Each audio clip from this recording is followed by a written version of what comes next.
Hey everybody, thanks for tuning in.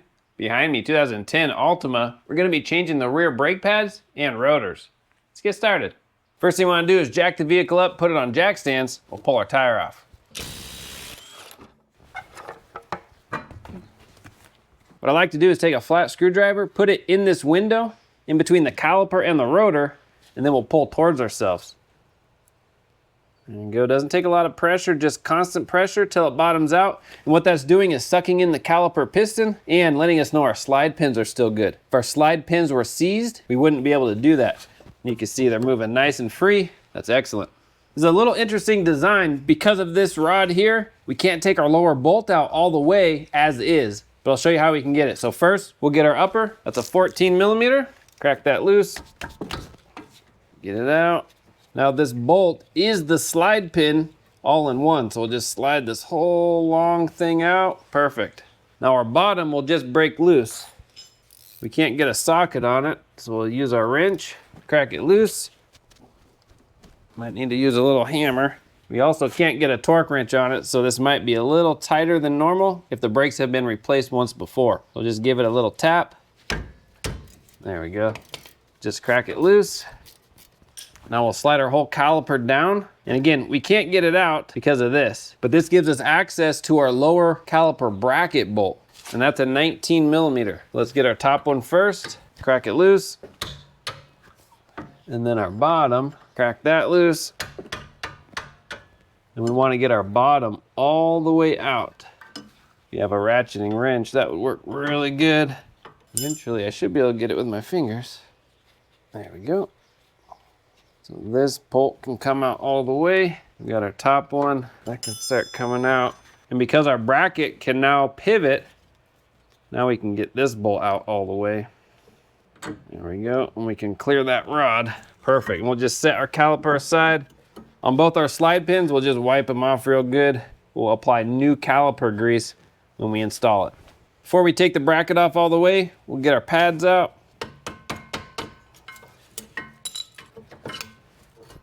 We can take off our hardware.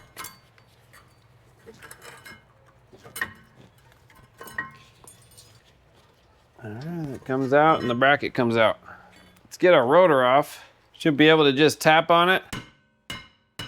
That vibration will break it loose. Make sure the emergency brake is off. And we'll pop this off just like that. Now we want to prep our hub surface. For that, I have a drill with a wire wheel. All right, that looks really good. Now our rotor will sit nice and flush. I also like to use a little fan off to the side to blow any of that dust away from me. Next to prep is our bracket. I'll use the same drill and we'll just clean out our channels where our new hardware is gonna go. All right, that looks good. We're just getting the bulk off. While we're here, we'll just install the hardware. There is not a top and a bottom, so just fit it on. Perfect.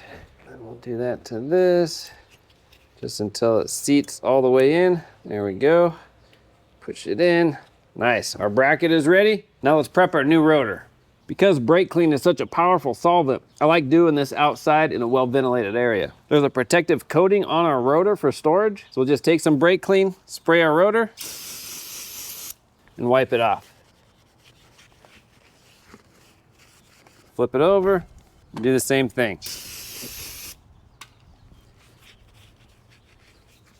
Now you notice there's a hole right here. On our old rotor, we'll pop out that old grommet and install it in our new rotor. Put on our new rotor, slide it on. We'll put on our bracket and we'll just install the top bolt.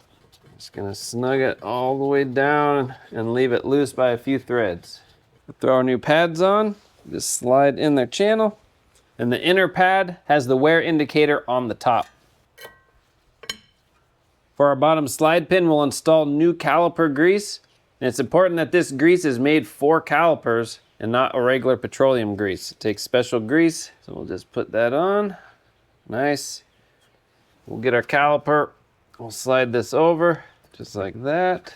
We'll bring our whole bracket up, put in that pin on the bottom, through the boot. There we go, get it started. As far as our fingers will go with it. Make sure our boot is seated on that slide pin. Now we'll take our caliper, slough it over like that. We'll put in our bottom bolt to our bracket.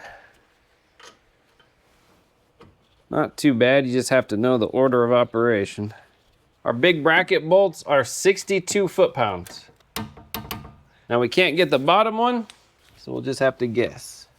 We'll go tight, plus just a little more. That's my best guess. Now we're gonna just bring this over. There we go. With our top bolt, we'll grease that. Slide it in. And these are torqued to 32 foot-pounds. Again, we can't get the bottom. We'll just do it nice and tight. There we go. That's it. Now I'll go inside, I'll pump the brakes up. That'll push out our caliper piston and do the same thing to the other side. And that's it. Good job. All right, there you go. That's gonna replace the rear brake pads and rotors on your Altima. Once you know the order of things, not too bad. You might wonder, how come you didn't show pushing in that caliper piston all the way before reinstalling it? And that's because when I used the screwdriver to test the slide pins and pull it all the way in my direction, that actually set the caliper piston all the way in, so we didn't have to do that step later. If you don't do that step in the beginning, that's okay, but you will need a caliper piston tool just to push that in far enough to get it over your new pads. But that's it. The next thing we want to do is take it on a good break-in test drive. And how we do that is take the vehicle up to about 30, 35 miles an hour, and then come to a nice solid stop. Now we don't want to lock the brakes, but we do want to come to a nice solid slowdown, and then do it again. Bring the vehicle back up 30, 35 miles an hour, come to a nice solid stop. Do that about 4 or 5 times, and your new brakes are ready to go. Thanks for watching. I'll have links in the description for all the parts and tools used. If you have any questions, comment, post down below. Hope your repair goes well. We'll see you on the next one.